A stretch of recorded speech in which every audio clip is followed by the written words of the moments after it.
Hi friends, welcome to my channel cherry Sahasra. Today topic వచ్చేసి Srikalahasti temple గురించి కొన్ని విశేషాలు మనం తెలుసుకుందాం. శ్రీకాళహస్తి ఆలయం గురించి కొన్ని ఆసక్తికరమైన విషయాలు తెలుసుకుందాం. పంచభూత స్థలం. శ్రీకాళహస్తి పంచభూత స్థలాలు సూచించే 5 ఆలయాలలో ఒకటి. ఈ ఆలయం గాలి అనగా వాయు మూలకాన్ని సూచిస్తుంది. వాయులింగం. ఈ ఆలయంలో శివుడు వాయులింగంగా గాలి రూపంగా పూజింపబడతాడు.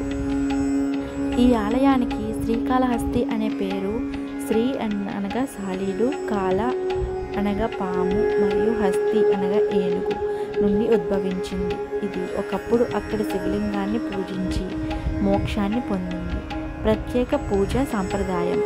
పూజారులు ఆచారాల సమయంలో ప్రధాన దేవత శివలింగాన్ని తాకరు మరియు బదులుగా వారు దూరం నుండి పూజలు మరియు అభిషేకం చేస్తారు.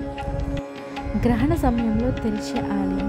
చాలా దేవాలయాల మాదిరిగా కాకుండా సూర్య మరియు చంద్రగ్రహణాల సమయంలో శ్రీకాళహస్తి ఆలయం తెరిచి ఉంటుంది. రాహుకేతు పూజ.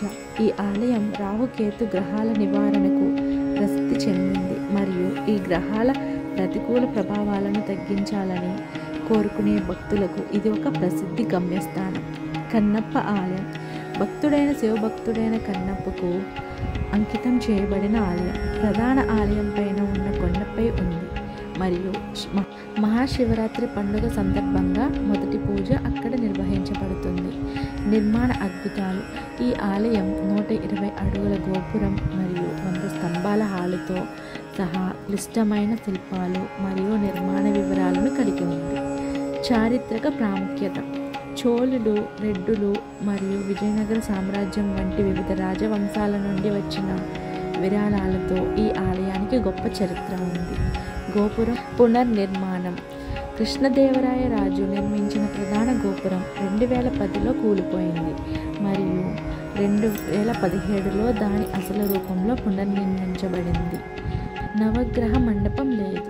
శ్రీకాళహస్తిలో ఇతర ఆలయాల మాదిరిగా నవగ్రహ మండపం అంటే 9 గ్రహాలకు అంకితం చేయబడిన హాలు లేదు, కానీ శని కోసం ప్రత్యేక ఆలయం ఉంది.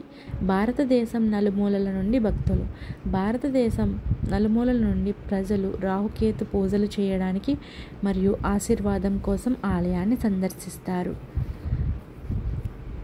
శ్రీకాళహస్తి టెంపుల్ ప్రాణం ఉన్న శివలింగ క్షేత్రం. Thanks for watching my channel Cherry Sahasra. Like, comment, share and subscribe to my channel and hit the bell icon for more videos.